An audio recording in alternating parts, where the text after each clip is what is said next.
I was about to give up on reading before I learned this.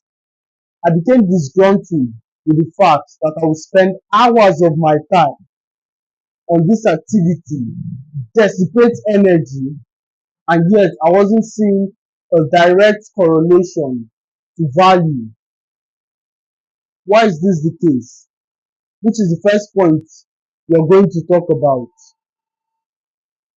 That's not how reading works. Spending 3 hours on this activity isn't equivalent to 3 hours of value. I remember reading a book years ago. It's called Built to Last by Jim Colley. A good read for any single person who wants to build a business that outlives him. I checked the time, 9 a.m. Check again, 12 noon. About to close for the day. I asked myself the question, what did I learn? Genuinely answer this question. You spent hours, what did you learn? And as usual, it's a one-liner, three-liners in this case. Let me get this straight. So we spent hours only to achieve three-liners. Is that what you're saying? It became a worry. I asked myself, is it that I wasn't paying attention or I got distracted? Because in what alternate universe does it take 3 hours to grasp one or two liners? I began probing. I began asking the question. I discovered very quickly this wasn't just one liners, but the information was shrouded within anecdotes, stories, mysteries. So those avalanche of information just reflect that central theme to prove the veracity with statistics, allusions to history, and all other references that converges to the same conclusion. That's what takes the time. For anyone who is reading, for anyone who is about to give up on the idea of studying in and of itself, to justify it with the fact that spending time reading doesn't give you the same value of information, this is your answer. It's asymmetrical. Spending hours reading won't give you the exact same value. But those singular concepts you take, those sentences are enough to save you a decade of experience. You are able to condense your results by a lot, by extension, subsidizing your journey. This is very important to note, and this is where most people make a lot of mistakes. They have this flawed idea, which we've addressed at the initial stages, that just because they got few sentences out of a book, it means you are not paying attention. Another one, because they are getting few sentences or few liners out of the book, it means you are wasting time. It means the activity isn't profitable. And I'll dispute that with something that happened lately. I was reading a book called Built to Last by Jim Colley. A very good read for anyone out there who's seeking to build a business that outlives him.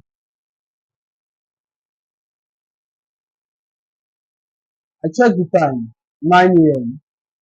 Check the time again, 12 noon. About to close for the day, I asked myself, what did you learn? Two liners, as usual. But those two liners, which was learn how to create an environment that encourages innovation, ration your time such that your employees have a dedicated time to focus on personal projects. Also, the counterproductive part of this idea is when they fail. Because we as humans And this is not just limited to employees. We hate the idea of failure. We detest failure. Even worse, public failure. Majority of you have not gone after your goals because you're scared to be identified as the guy or lady with a failed business. You are terrified of the idea of walking past your former employees, your former staffs. You fear failure a lot. And what is the likelihood that after that employee who took the step of faith to work on personal projects, decimating company funds, will try again? Exactly. And what's the likelihood that someone else will follow suit? The chances begins to diminish significantly. So what I learned is to make sure every single person understands there's a room for failure. Every single person is not discouraged by the idea of failure. Also, to help them in such a way that their project doesn't go against our company values, our ethics, and the overall vision. Plus, we have a standard to projects. We don't just bring shit and come to my office and be like, I have an idea for this vacuum cleaner with television that you can control from the other room. No, your product has to be new, number one. Number two, it has to provide service. It has to aid convenience. It has to solve someone's need and problem. Those are the two litmus tests your business or your idea undergoes. So that experience alone would have saved me a lot of years. Normally, I've always asked the question, I want a business that doesn't require my presence. And every single one of you will agree with me. And the rational answer would be, why don't you delegate? The problem with that is a rational answer. If you've been following this channel long enough, you understand clearly that we don't stick with logical solutions. Those are superficial answers. It's in the probing, the further probing, that you derive your psychological answers. For example, if the price of a product was suddenly decreased by 50% and there are stickers outside, the long queue, etc., you would see a surge in demand. Conversely, if the prices were reduced without those theater, without the long queues, without the stickers on the window, what is the likelihood that you will see a surge in demand?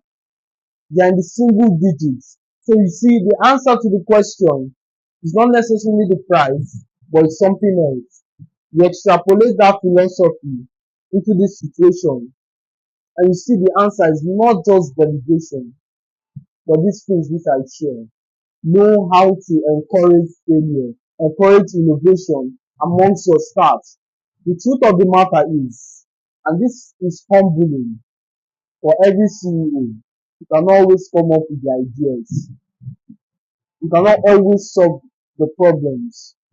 In fact, if you're a CEO and you're always solving the problems of other departments, not only are you excluding yourself from the work only you can do, you're leaving little to no room for employees' growth.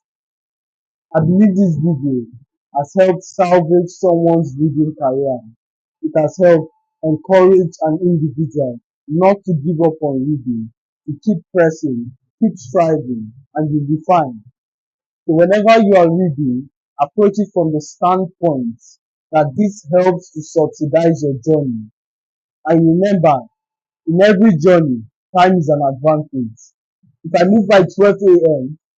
and you move by 5 p.m., I already have the head start against you. Even racers understand this. That's why they start at even play. We all do at a fundamental level. Now extrapolate this information to your own life. time is an advantage. By reading, you shorten the time for achievement. As always, my friends, the pleasure speaking to you. I'll see you in the next one.